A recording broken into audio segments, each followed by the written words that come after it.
ask you to think about what your medical preps are right now. I know there's a lot of talk about food preps and the food shortages that are coming and all this, and that's important to cover, but how are your medications? How are your over-the-counter painkillers, headache medications, allergy medications, stomach, you know, pills, medications to help with stomach problems, cold and flu is a big one. And I've been stocking up on my medical preps over the last few months. And I just had a bout of acute bronchitis that I'm still getting over, but I went through a lot of decongestant in the last couple weeks. I guess it's been about 3 weeks. And I'm just thinking, if you have these things prepped away, but you've got multiple people in your group and multiple people get sick, you're going to exhaust your supply quickly. So you need to make sure you've got this stuff stocked up. And it's important to take if you get sick with something like that so it doesn't progress into something worse like pneumonia or whatever. It'll be important if there's no way to get medical treatment that you have some way to treat it and get over it quickly and not let it linger.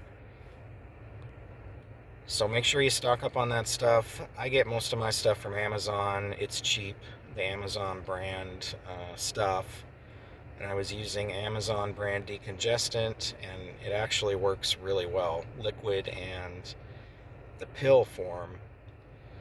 And it's pretty cheap, and you can put it on auto order, so you can just set it to auto order and forget about it, and they ship it out. And I think that's the best way. And you can find almost every over-the-counter medication you could possibly need, and I think that's the quickest and best way to find this stuff without having to go to the store and do all that.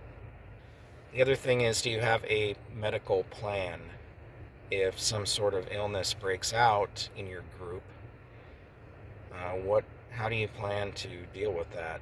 You should be isolating the person, especially if they have some sort of viral infection, so that it doesn't spread through the group.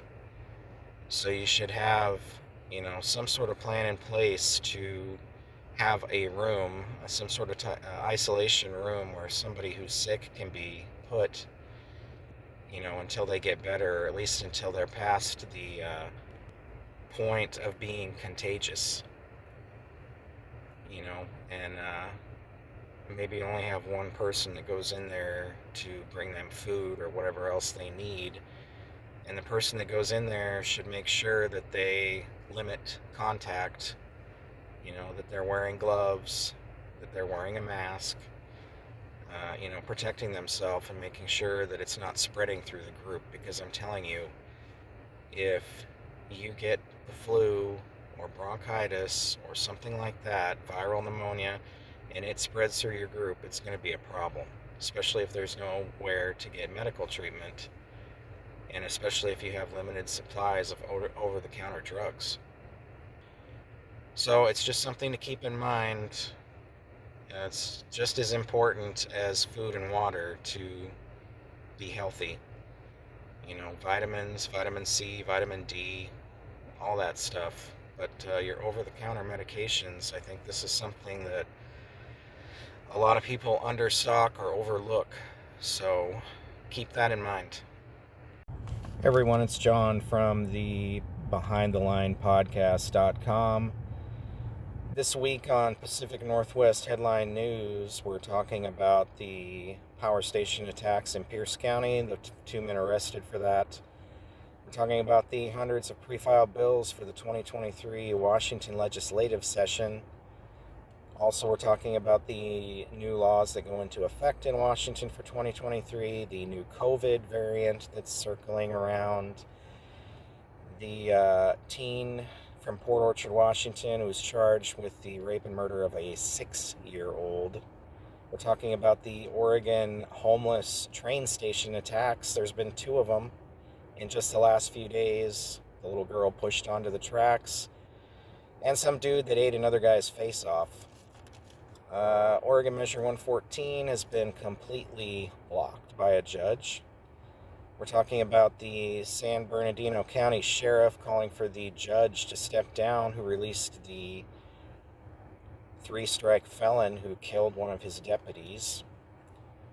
We're talking about the grain shortage in California for livestock, threatening millions of chickens and hundreds of thousands of cattle. And we're talking about some new California laws that have gone into effect, abortion and those great things that California loves to have.